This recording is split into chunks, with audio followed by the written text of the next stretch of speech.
What's going on, everyone? Welcome into an at-home edition of the Broncos Breakdown. Matthew Peterson here, doing a piece from my kitchen because we've got some more injury news. Just when you thought it can't get worse, the Broncos are going to be down another starter, and that is linebacker Jonas Griffith.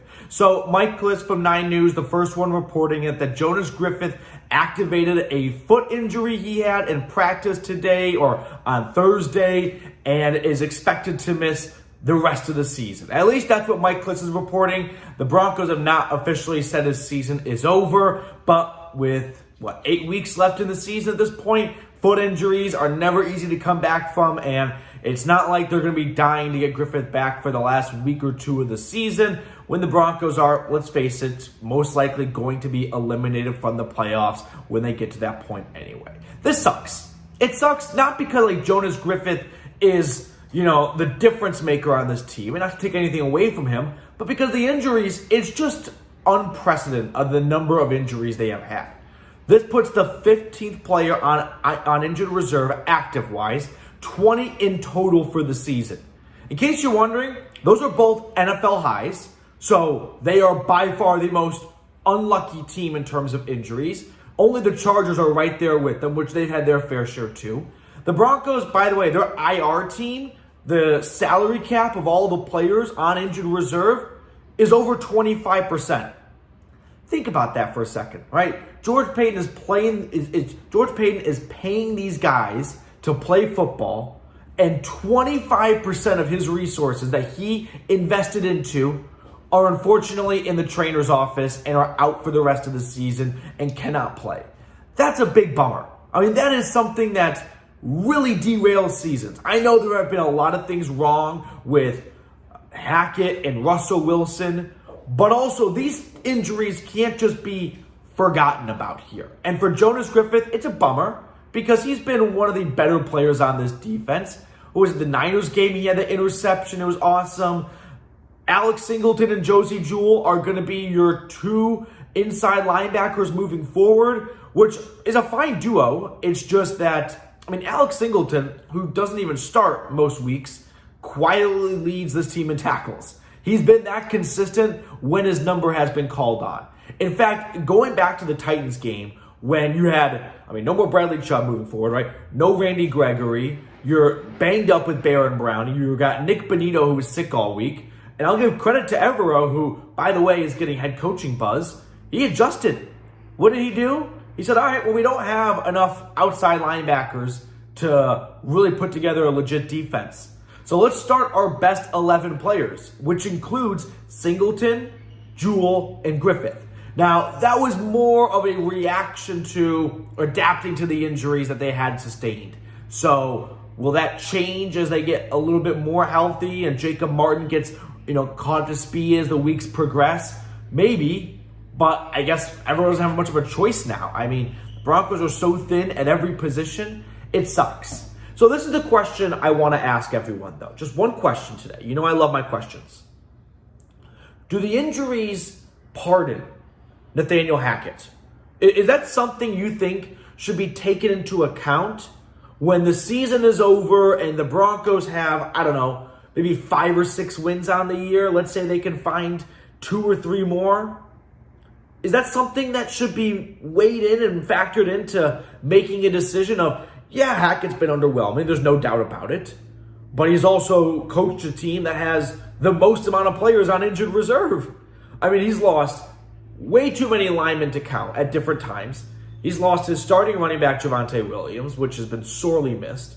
He has lost Tim Patrick, the glue guy, if you will, on this offense.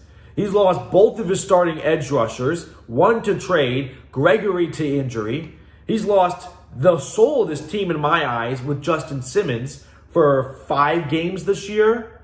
He's lost a starting corner in Ronald Darby, which is just kind of like, oh yeah, what's another injury?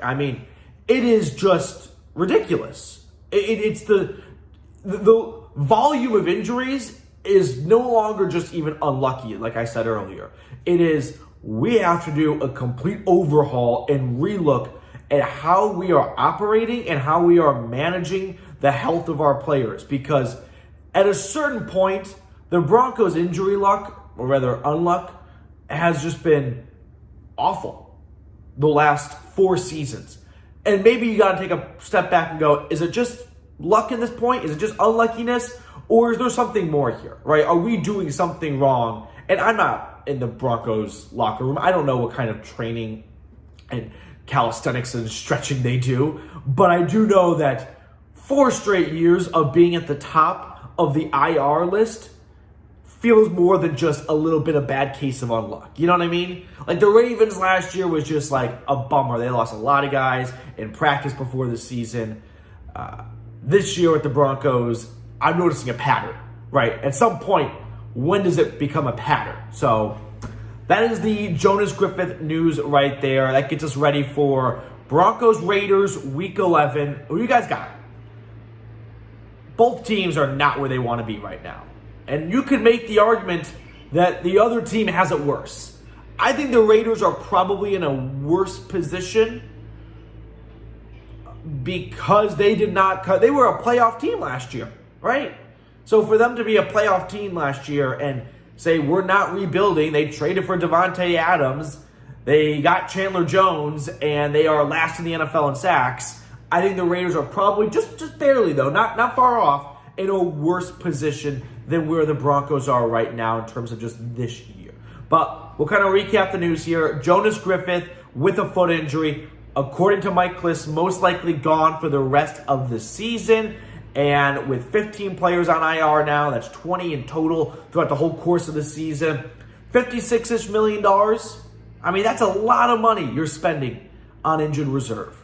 I think sometimes as fans and whatnot, we kind of lose sight of these guys are paid to do a job. And it makes George Paton's job and Hackett's job very difficult if they are just losing one starter after another. But I've got no doubt this Broncos defense won't skip a beat. That's just the way they're wired. The Broncos defense is in its own locker room compared to the offense because they are just next man up, keep the line moving. They faced injuries all year. I mean, when Justin Simmons went down, you could argue that Caden Stearns was maybe better than what Simmons would have done that stretch. He had 2 interceptions. He was great. So now it's just going to be move the line down, next man up for the Broncos. It's probably going to be the UDFA. I got to confirm. Out of USC, Eyioma. I'm not pronouncing that right, but you know who I'm talking about. So that's my best guess at who we're going to see get additional snaps.